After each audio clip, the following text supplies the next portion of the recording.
quarters done. Onto the door. That's a third of the way done. I'm going to start hanging the panels back on the Chevelle here. Forgot that I never primed the hinges. So, getting the hinges primed. Once these go on, they're not coming back off, so I had to make sure I got something on the back side where it bolts up to the cowl there. We got this side done. I'll go get the other ones, get them going.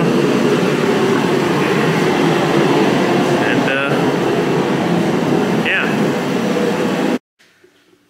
Still bondoing on this door. I was hoping to be done with this whole side this weekend, but this door is real sweet. Anyway, putting panels back on here for the final time. And you know, things seem to change every time you take something apart and put it back together, especially when you take the hinges off. They're gonna stay on this time. I got everything pretty good. I got the door sitting a little high because there's no window in it. The regulator's still in there, but I'm gonna put the latch and stuff in there so it pulls it down and holds it in the right spot when I do the body work. But I'm gonna leave it a little high like this, and that might not be enough even by the time the door's all assembled, but it should be close enough to make it work from there. And I have this issue down here, which the other side I cut and tipped the bottom of the fender in to make it sit flush. This side I didn't because it was close enough. But either it's worse than I remember, or it just looks worse now that everything's all the same color and it shows up more or something. I don't know, but I'm going to take the fender off. I'm going to cut that, tip that in, because I don't like that. Other than that, pretty good.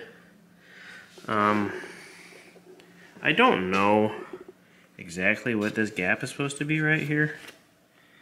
I got like slightly over 5/16 from the A-pillar to the door.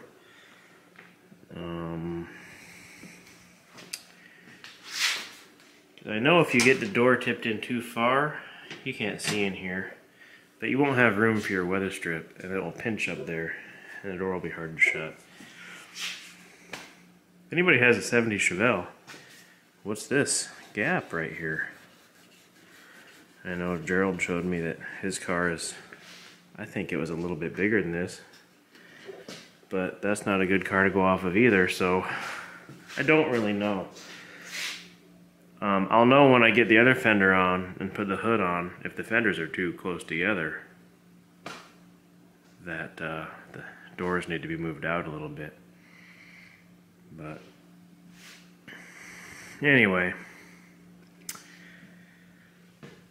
so I maybe should put the other fender and door on and the hood before I mess with this fender, but I mean, being that the fender fits flush everywhere except for at the bottom and sticks out, I think it's obvious I need to cut that and move it in. I know it was sticking out a little bit before, so I should just do that. And you gotta be careful when you do that, because even just the blade width of a cutoff wheel is almost too much sometimes. And then the fender shrinks and it changes everything. So all your shims will be different that go underneath. Anyway, that's what I'm gonna do. I think I'll do that now while I'm waiting for that Bondo to dry on the bottom of that door. And yeah, then we'll start all over with the alignment. As you can see, that is now better. It's not completely flush. You don't want to move it in too far. It's pretty good.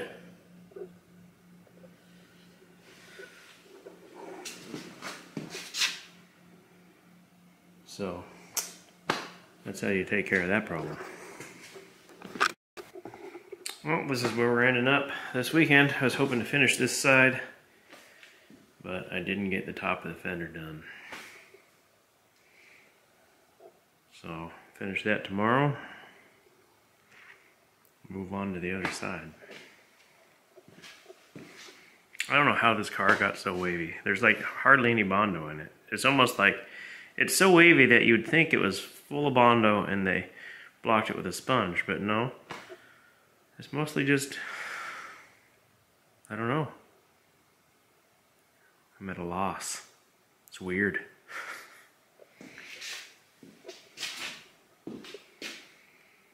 Anyway, that's where that is. This is where this is. I'm ready to put the other fender on and get the hood back on.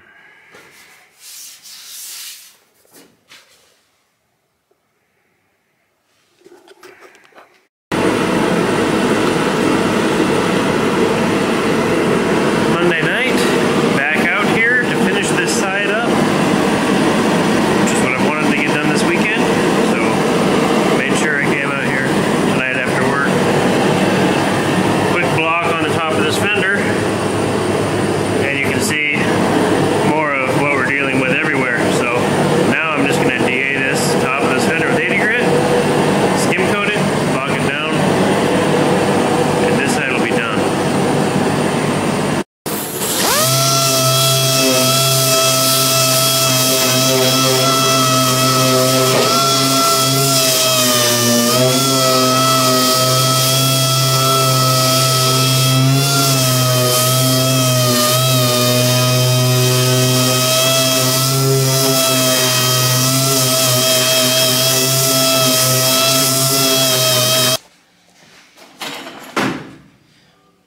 Never mind about that dent in the rocker on a Chevelle. Just like to clarify that this is the wrong way to do things. You don't want to sand down a 80s paint job and just skim coat on top of it. This car should be stripped, epoxied, and body worked. But this is what the customer wants. This is what they're paying for, and it's definitely what they're gonna get. And there's no way anybody is gonna trade a 65 Mustang Fastback for a 1954. So, as I said in the video before the last one, I'm doing the body work on this car in trade for my buddy who is going to paint my car. Just a quickie paint job. Well, that's what it was supposed to be. Ended up, they stripped it to metal. They're making a couple of the rust patches. It's actually really nice. It only had a couple patches it needed. And they're going to paint that. I'm not really sure why he wanted to do that trade, but this is not his car, it's a customer of his. And my car is way easier to body work because it's all flat and no body lines. And they know I'm much faster at doing this. So I guess that's what they said. Why they wanted to do it, I have no idea. I tried to talk them out of it when I realized my car needed stripped to metal. They weren't having it. They said, nope, we're going to do it. So I was like, here you go. So that's what the trade is all about. Once this is done, I'm going to be done before them. There's no way they're going to be done with my car. All I have to do with this is do the body work and put it in poly.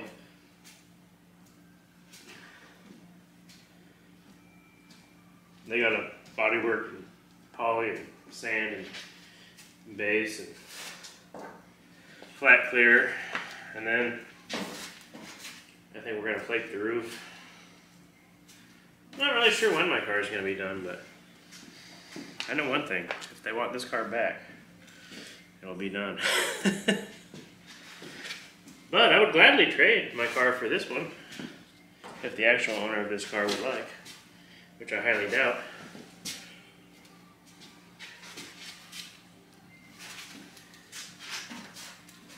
So, but yeah, don't do what I'm doing.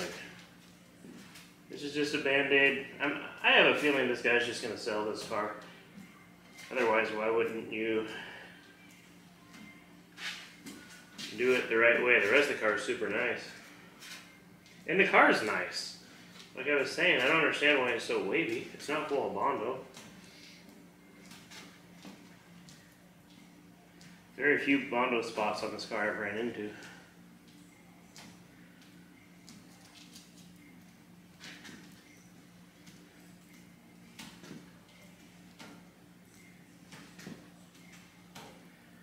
It's super wavy. You pretty much have to skim coat everything.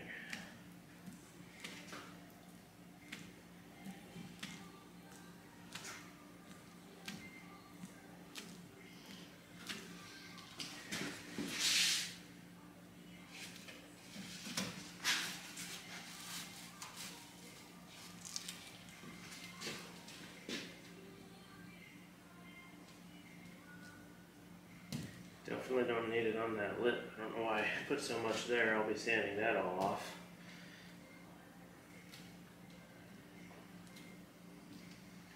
That's fine. Just naturally kind of wants to go there.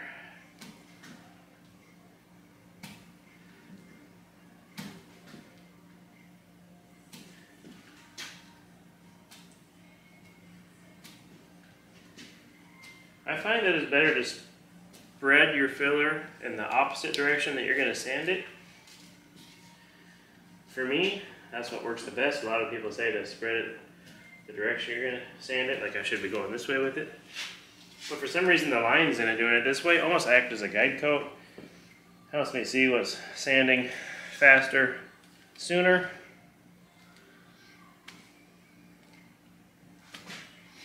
And it keeps me, for some reason, from chasing low spots. I don't know how to explain it, but I just like doing it this way better.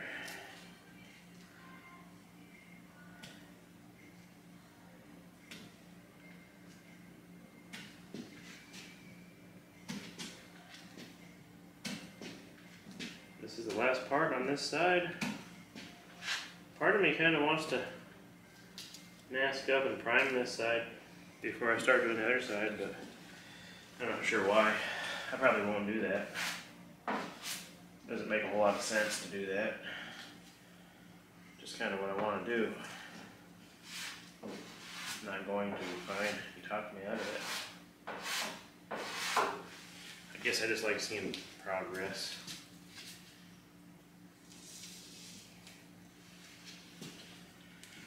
Alright, I'm going to quit messing with that before I screw it up too bad. And yeah, I'll block that down. This side's done. How's my pizza pan looking? Pretty tasty? I should really sand it smooth. Should really get another onion board. These are dumb. Alaska sockeye salmon fillet for $8.99 a pound. No thanks. I don't want one. Let me just turn this down with this remote that doesn't work. Feel free when you get done with the spot. Soak it down with some wax and grease remover and check out your work. Yep. Good enough. This is I was told this is going to be a nice driver type quality. As I drove when it came in here. What am I even doing? But I mean, it's not like I'm priming this thing anytime soon, so this will all evaporate. That you can get a look at it, see if you see anything you don't like. And yeah, this side of the car's done. I can DA all my unsanded spots, clean up, and start on the other side.